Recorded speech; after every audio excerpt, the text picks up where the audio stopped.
Hello everyone, চলে এসেছি একটি নতুন ব্লগ নিয়ে। কাল ছিল জামাই ষষ্ঠী বা অরণ্য ষষ্ঠী। গত কয়েক বছর ধরে শ্বশুর বাড়িতে শাশুড়ি কাকি শাশুড়িদের দেখেছি বাড়ির ছোটদের জন্য ষষ্ঠী পুজো করতে, আর এই বছর ছিল আমার সন্তানের জন্য ষষ্ঠী পুজো করার পালা। সেই মতো সকালবেলা উঠে মেয়েকে স্নান করিয়ে নিজেও স্নান করে রেডি হয়ে গেছিলাম। আমার শ্বশুর বাড়িতে পুজো হয় না, যেতে হয় ঘাটে। আমি আমার শাশুড়ি মা দুই কাকিমা মিলে তাই ঘাটে যাওয়ার জন্য বেরিয়ে পড়লাম। সাথে ভ্রমরের পাপা আর ভ্রমরও ছিল। এবার হলো আসল কাজ। কেন আসল কাজ বললাম জানো? আমি দুটো জিনিস ভীষণ ভয় পাই। এক, হাইট, মানে ছাদে দাঁড়িয়ে আমি নিচে কিছুতেই তাকাতে পারি না। আর দুই হলো জলে ডুব দিতে পারি না। আর এবার আমাকে সেটাই করতে হবে। নেমে তো পড়লাম জলে, কিন্তু ভয়টা যে পিছু ছাড়ছে না। মাম্মাকে দেখো সিঁড়িতে বসে আছে ঠিকই, কিন্তু ওর কিন্তু নামতে ইচ্ছা করছে জলেই। তাই ওকে একটু জলে নামিয়ে একটু জল ছিটিয়ে আবার ওর পাপাকে দিয়ে দিলাম। এবার হচ্ছে জলে নাকি ডুব দিতে হবে। ডুব তো দিতে পারলামই না ঠিক মতন, উল্টে আরো জল খেয়ে ফেললাম। সবাইকে ধরে রাখতে বলেছিলাম, ধরে তো রেখেছিল ঠিকই, কিন্তু আমি আর ডুবটা ঠিকভাবে দিতে পারলাম না। যাই হোক, এবার সবাই সবার সন্তানদের মঙ্গল কামনায় এই পাখা ফল আর দুব্বা একসাথে ধরে যে যার পাত্রে জল নিচ্ছিলাম। তারপর নিজেদের মাথা পাখা দিয়ে জল ছিটিয়ে নিলাম। সবাই সবার পাত্রে জল ভরে নিয়েছে। এবার জলের প্রায় কাজ শেষ।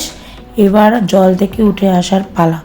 ভেবেই আমি কেমন যেন একটু শান্তি পাচ্ছিলাম। আমার জল দেখলেই ভয় লাগে। এবার বাড়ির দিকে যাওয়া যাক।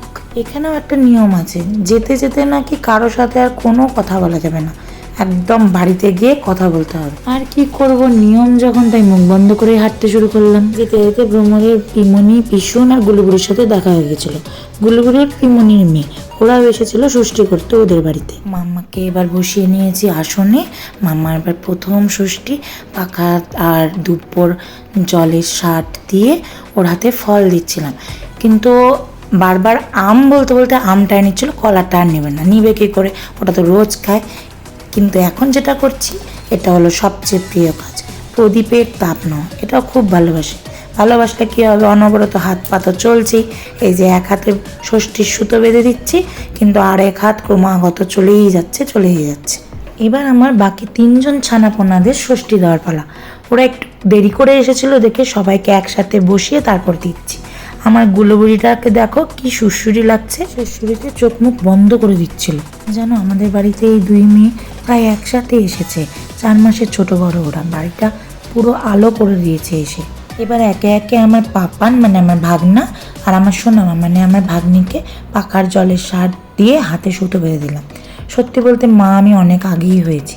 আমার ভাগনা ভাগ্নি আমাকে সোনামা বলে ডাকে সেই ছোট্ট থেকে। এবার আমি শুধু সন্তান জন্ম দিয়ে মা হয়েছি। আমার দিদিভাই এবার মাম্মা পাপান সোনামাকে ষষ্ঠী দিচ্ছে, কিন্তু আমার মেয়েটাকে দেখো এক ফোঁটাও এক জায়গায় স্থির থাকে না। আমাদের ষষ্ঠী তো ভালোই কেটেছে, তোমাদের কেমন কাটলো জানিও। আর প্রথম ষষ্ঠীর ব্লগ তোমাদের কেমন লাগলো সেটাও জানাতে ভুলো না। দেখা হচ্ছে পরের ভিডিওতে, ততক্ষণের জন্য টাটা।